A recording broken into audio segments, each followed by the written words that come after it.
फरमा रहे। और इदारे तो जो दे रहे हैं, क्या देंगे ये इदारे?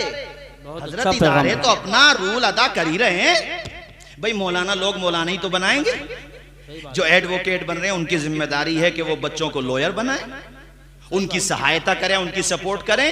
और जो हमारे पॉलिटिशियन हैं उनसे भी अर्ज करेंगे हम तो तुम्हारी भी बड़ी इज्जत करते हैं, मगर ये क्या बात हुई कि सत्ता होगी तो काम होगा, उसके बाद इस जनता की उंगली पकड़ के कौन चलेगा? ये बताओ। बिल्कुल बिल्कुल। पर्दे के हवाले से मेरे जातिगत मतभेद किसी से नहीं है। संभल के सारे लोग हमें इज्जत देते हैं, हमसे मतलब हमारे उलमा को, और खास तौर पे बेचारे मेरे लिए तो बहुत बहुत सम्मान देते हैं, सबकी इज्जत करता हूं मैं। लेकिन मैं ये पूछता हूं कि पर्दे के हवाले से सिर्फ एक ही आवाज क्यों उठी, ये बताओ मुझे। बहुत हम ये चाहते हैं हम अपने वहां इलाके में मुरादाबाद की बिरयानी ही का टेस्ट चखते रहे बस। मौलाना अफसर साहब, बहुत बड़ी समस्या हो जाएगी अगर मुरादाबाद की बिरयानी के साथ हैदराबाद की बिरयानी भी चलने लगी तो।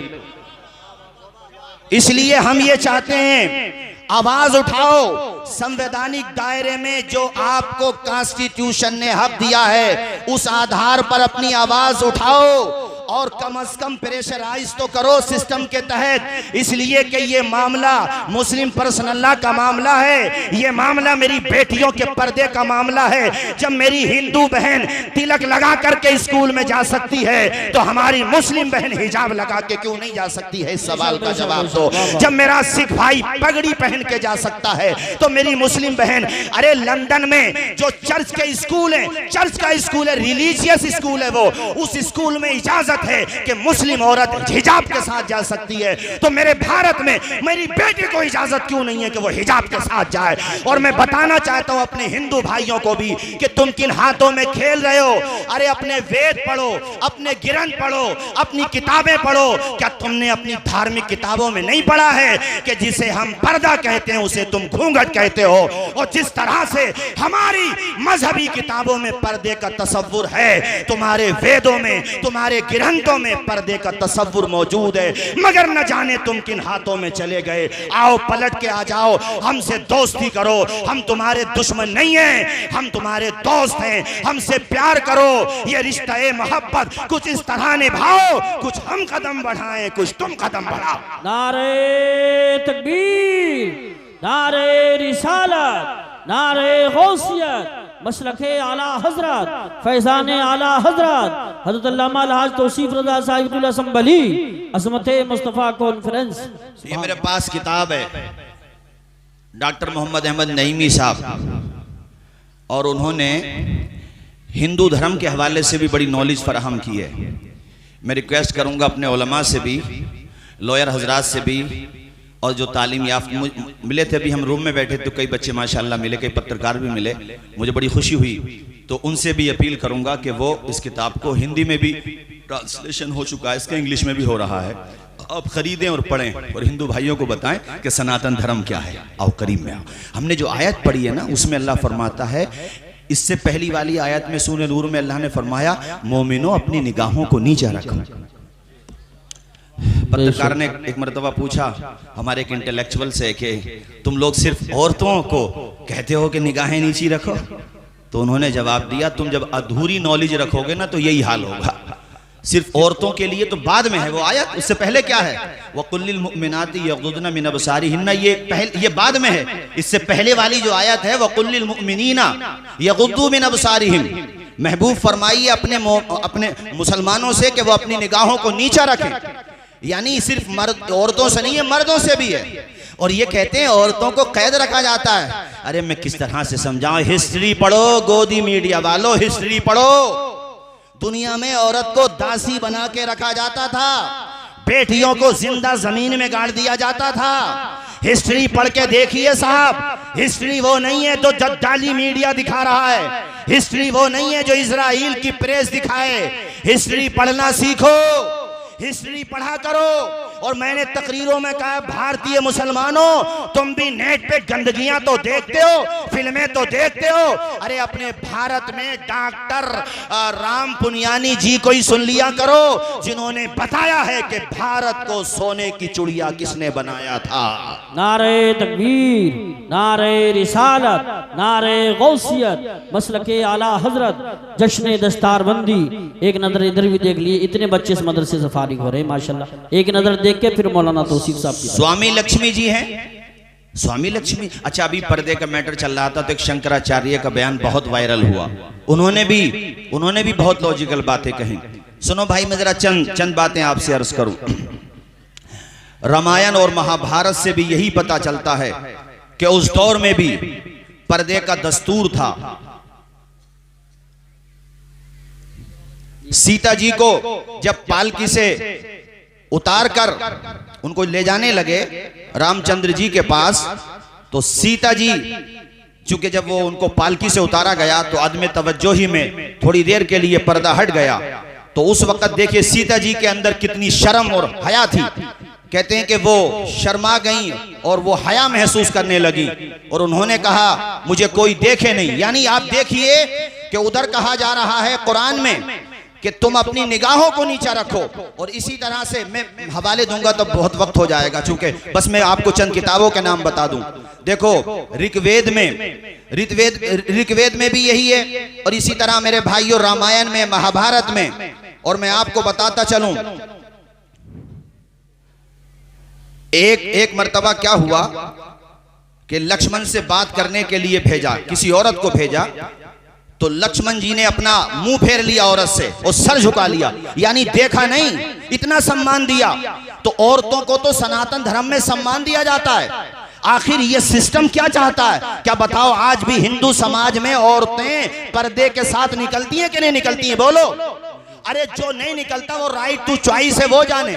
लेकिन अगर कोई पर्दा करना चाहता है, हिजाब लगाना चाहता है, तो किसी को इससे क्या तकलीफ है? हाँ, कोई ऐसा काम जिससे दूसरे को तकलीफ होती हो। अब यहाँ एक बात ये आती है कि साहब कॉलेज के मैनेजमेंट को ये इख्तियार है कि वो अपना ड्रेस कोड लागू करे।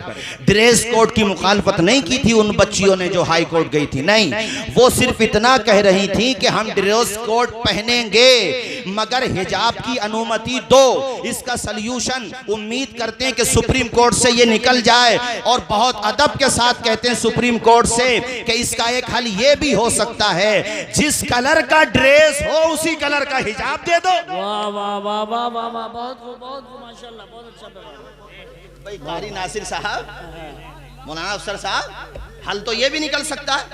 और ये वो कहते हैं साहब तुम्हारे मजहब में अनिवार्य नहीं है। अब बताओ तुम्हें इस बात का क्या पता कौन सी चीज हमारे मजहब में अनिवार्य है या कौन सी नहीं है? बताओ ये आप कैसे तय कर दोगे भाई?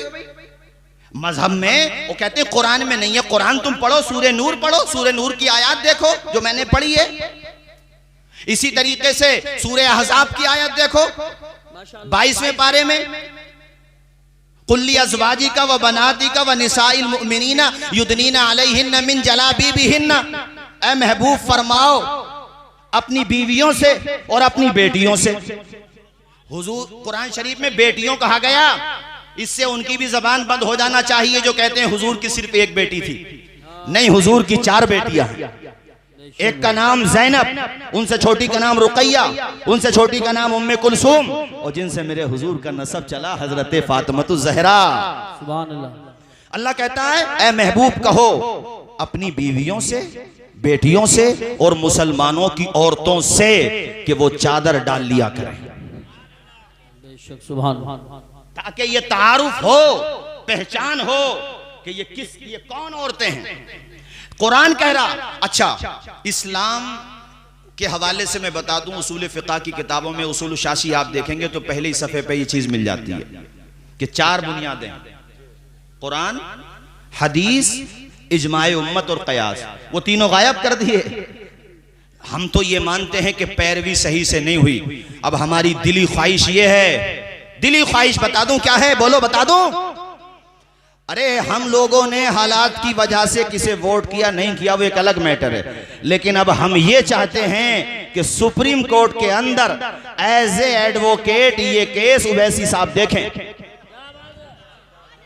मौलाना एहसान साहब किबला, हम एडवोकेट के एतबार से कह रहे हैं, और भारत के मुसलमान भी सारे मुसलमान कहते हैं कि आप बहुत बहसें करते हैं और बहुत लॉजिकल जवाब देते हैं, लेकिन सुप्रीम कोर्ट के अंदर आप ही केस देखें, ये महमूद पराचा भी हो, कपिल सिब्बल जी भी हो, इस केस को देखें। और फैजान मुस्तफा साहब को मैं रात सुन रहा था तो उन्होंने कहा कि ये मैटर जो है सिर्फ उन दफात का नहीं है जो बताई जा रही है, आर्टिकल 15, आर्टिकल 14, आर्टिकल 25, वो कहते हैं नहीं, इसके अलावा ये आर्टिकल 9 से भी जुड़ता है और यही मैटर आर्टिकल 21 से भी जुड़ता है। तो अब हम ये चाहते हैं कि ओवैसी साहब आप सुप्रीम कोर्ट में ये केस लड़ें, और जजेस से हमें उम्मीद है, पूरी उम्मीद है कि चूंकि भारत के हिंदू भाई भी ये चाहते हैं कि ये जो राइट टू चॉइस है और ये जो इक्वालिटी है और ये जो अधिकार है ये सबको मिलना चाहिए ताकि भारत का माहौल खराब ना हो। बेशक बेशक, सुभान अल्लाह, वाह वाह वाह वाह वाह, बहुत खूब, बहुत अच्छा पैरा। अरे बोलो, आप सहमत हैं कि नहीं? बोलो जरा, हाथ उठा के बोलो एक मरतबा। माशाअल्लाह, यही बस मैं चूंकि चंद बातें मुझे कहना थी तो मैंने अर्ज की हैं। अब मैं मौलाना एहसान साहब किबला, आप तो जहाँ जाते हैं एहसान करते हैं। अच्छा, इधर फाटक भी लगा दिया माशाअल्लाह, बहुत खूब भाई, उधर से भी दरवाजा इधर से भी दरवाजा, क्या जबरदस्त काम हुआ है माशाअल्लाह, दिल बाग बाग है। इंटर कॉलेज भी बनाएंगे इंशाअल्लाह हजरत, इंशाअल्लाह। देखो हजरत कह रहे हैं इंशाअल्लाह। और सरपरस्त इजलास मुंबई इखलास भी तशरीफ फरमाए। कितनी सादा सी शख्सियत है, मैं तो सैकड़ों जलसों में देखता हूँ, शुरू से बैठ जाएं तो जाते ही नहीं है उठ करके। कितनी तवाज़ो इनके सारी का पैकर है, हुजूर अजमल उलमा के शागिर्दों में हैं माशाअल्लाह। तो इनकी सरपरस्ती रहेगी और ओबरी वालों की सपोर्ट रहेगी, हमारी बेटियों के लिए इंटर कॉलेज बनेगा इंशाअल्लाह, इंशाअल्लाह। ऐसे ही मैंने कल को भी कहूंगा, कल पाक बड़ा जाऊंगा, एक दिन तो मैं कह भी चुका हूं। अब मैं संभल के सारे लीडर्स से, चूंकि आप सब हमें इज्जत देते हैं, सबसे कहेंगे, जो जीते उनसे भी, जो नहीं जीत पाए उनसे भी। भाई आपका एक जनाधार है, आप तो इशारा कर दो तो लोग लाइन में आ जाएं, आपका बड़ा प्रभाव होता है। तो आप जो है अब ये तय करो कि संभल से पश्चिम में बच्चियों के लिए एक इंटर कॉलेज देंगे, संभल से पूरब में देंगे एक, मुरादाबाद रोड पर और एक आपके आदमपुर रोड पर। हर नेता अगर 4-4 बना दे तो इंशाअल्लाह इदारे हम चलाएंगे, कॉलेज तुम चलाओ, संगम बनता रहेगा। उलमा हम बनाएंगे, एडवोकेट तुम बनाओ, फकी हम बनाएंगे, डॉक्टर तुम बनाओ। हमारे यहाँ से खुतबा निकलेंगे, मुफस्सिरीन निकलेंगे, बड़े बड़े उतबा निकलेंगे, बड़े शानदार जय्यद उलमा निकलेंगे। आप लोग इंजीनियर निकालो, आप लोग पायलट निकालो, आप लोग बेहतरीन एडवोकेट निकालो, और उन बच्चों को भी पढ़ाने के लिए एक आलिम भी रखो जो उन बच्चों को दीन की तालीम दे। माशाअल्लाह।